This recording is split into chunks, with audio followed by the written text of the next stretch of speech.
timid. Look, wait.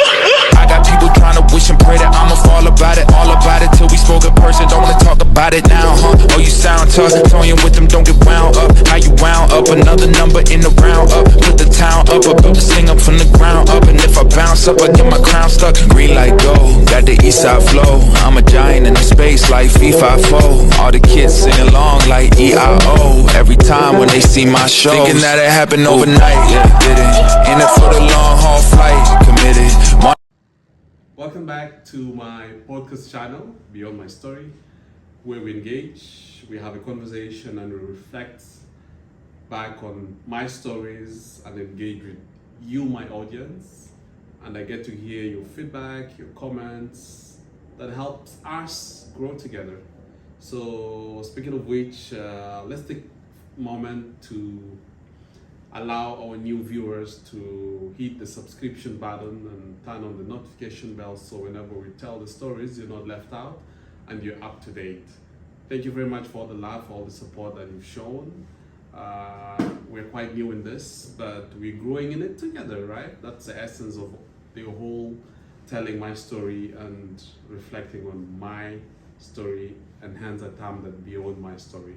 So today I actually want to reflect back on work-life balance and how I perceive it, on how I view it, basically in my transitions. You know, I've had lots of transitions I've actually talked about, and it's quite important to, you know, to always look back and see, does it really settle well with how things are and how life in general is. The ultimate answer would be it's difficult. That is an admission that I have to accept, that it's difficult, but we have to find ways of adapting to it. So my years of operations were quite different from how it is now in sales field, because in sales it's kind of a combination of a lot, I would say, because basically in sales it's more elevated differently. I have people around me, close circle, that's my family. I have my lovely wife with me. I have two beautiful kids around me. This is more being around my sales field. But during my operational years, when I was quite young, you know, kind of growing in my career, so the work-life balance back then was quite different in the sense of, you know, there is a lot to do, you know, in a quite younger age, as opposed to now where you look at more time you spend with family, and different from, you know, when you're quite young, you want to go out, you want to hang out with friends, you have different shifts, different timings of work that in most cases sometimes is not in your favor. So it depends on again what field you're in or what you do or what industry you're working in. But in my case, in hospitality, it was more shifts related. So I had days that I had to work in the morning, I had times that we had to work midday kind of timings, and afternoon, and obviously evening, that also ended up to working overnight, which were different. So in every shift that we did, you had to kind of adapt to a different kind of lifestyle. So the work-life balance in my growing years in operations were, I would say, were quite interesting, because, you know, being young, you had to find sometimes excuses. And again, I'm not advocating for this, to actually get some extra days, either claiming to be sick while actually you're not sick, to kind of have those extra days, or even be happier when you had extra days according to you. You know, that came differently. Maybe there was something being celebrated, there was a national celebration or like a national holiday that actually got accumulated, and you kind of had to combine it with your day off. But when it came to like friends engagement, it was all about, you know, having fun, going out, you know, going to the malls, going for shopping, and getting back to work, staying up late, having catch up with friends, you know, having those parties at home, you know, those house parties that you have, either celebrating your birthday or just getting together with friends, and you know, partying almost the whole night at home, and having those early morning wake ups for those that had to get up early to catch the bus or, you know, get to work. Again, it all depended on who and at what time and who was available at the time, because you could never get all your friends together, because obviously there were those that had to relieve you or you had to relieve them, and at different points I had to join you in case you had parties and all that stuff. So it's a very different transition from how I look at things now, because now with work-life balance is more of, you have to create time for family, you must create time for your kids, you must take your kids out to play with other kids, to meet other kids, and engage. And also it's quite a very important element for the kids, which is a different kind of atmosphere from how we look at it back at home, where you have relatives all around you, you have your age mates, playing outside and all this stuff, as opposed to now where kids are all with tablets and phones, and kind of kids don't have that atmosphere that we had when we were growing up. So it was a little bit quite different from how we see and how we look at it, reflecting from back home. And I really see a lot of this contrast whenever we go back home, and we see how our kids play and relate with other kids is slightly different, because here they kind of used to be in an enclosed atmosphere where they have either the parents, and they don't have kids, the age mates at some point that they play with, which affects them. So you have to kind of try and create that. And this always happens when you have that work-life balance, where depending on what industry you're in. So for me, when I transition to sales, it's more kind of your business working hours, which are normally entirely during the days. Obviously, the days that you're away on those business trips, or the days that you have to work a bit late or go into work quite early and stay up late as well at work. Depending on what kind of takes up your time. But I would say my work-life balance in operations were quite interesting, because I was much younger then. Obviously, I was not in a family setup, close family setup. I mean to say, having kids with me and all this. But when that kind of changed, when I transitioned to sales, or when I was already in sales, I was already in family setup. I have kids at home. You have that family setup that you need to also have. You kind of had to cut on things that you would wish you'd have time for, like going out with friends and going for those parties that sometimes you used to go for whenever you had time. That's all kind of either cut, reduced, or you don't have them anymore, or they happen quite differently from how we used to do them. So the work-life balance in sales is more of like family time, creating time for family, trying to have that balance of work, which sometimes we bring the work with us, which is a little something different from what I used to have when I was in operations, and never had moments where I had to bring work with me back home or take work with me. Whatever happened at work remained at work. What I did out of work was entirely completely different. So I kind of had different personality, work personality and a personal life personality. But we're in the sales field, you kind of have to blend both, while still at work, you might have a call from school about your kid.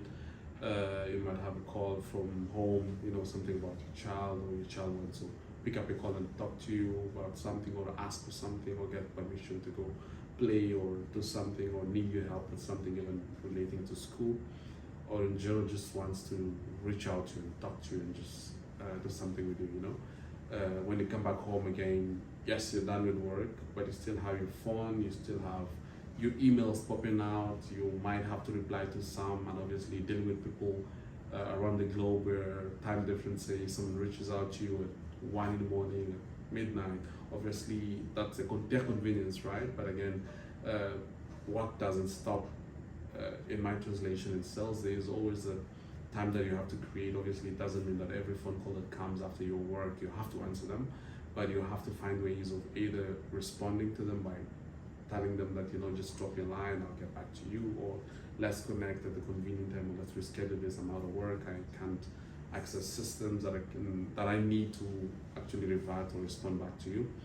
But so there's always that balance and all that. And obviously being in sales, you have the privilege of having the weekends off when kids are out of school, so that's also something quite exciting. And whenever there are holidays, this is something that also we kind of benefit with. You out of work when there's holidays, and especially sometimes over the festive seasons when It's jam busy, packed everywhere. Sometimes you have the privilege of kind of taking some time off work because again, nothing much would happen around that time, you know, especially that your work is more planning and kind of ahead. So we kind of pre-plan ahead of those holidays. You kind of fill up, and this is where you need to drive in this business, this numbers, and all this. So when that time comes in, pretty much what you planned for is taking effect, right? So you kind of have that leverage of celebrating the holidays, celebrating having time off over the weekends. But obviously there is that balance that you must kind of have a little bit different from when, or that how I used to look at it when I was in operation. So in sales, it's more of trying to fine tune that balance between work and life balance, and kind of have the thin line between both, you know, and try to find a balance. Because again, remember, it's more of dealing with people. It's more having the relation and not breaking it only defined within a specific kind of time. Because again, also us being in that sales field, the times that we reach out to our partners when they're also out of work, and we expect them to either get back to you or text you or message you, even answer your phone call.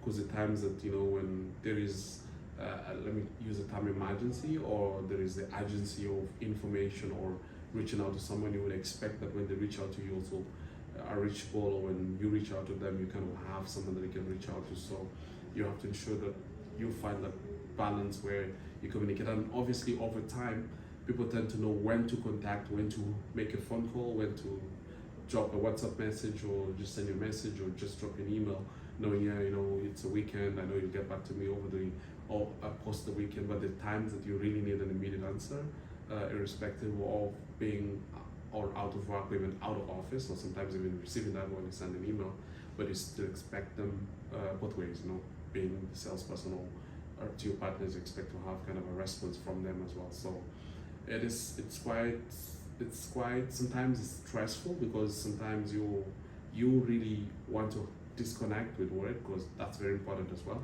to disconnect at times or sometimes with work.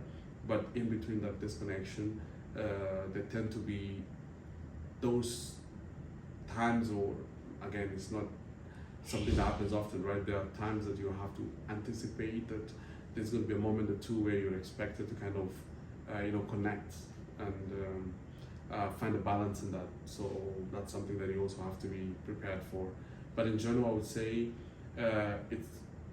it's great, it's interesting, it's fun when the family element is there, because as much as the stressful life of being in a sales field is there in terms of numbers, in terms of budgets, in terms of occupancies, and a lot all put together, there's also the fun bit where you have kids looking up to you back at home.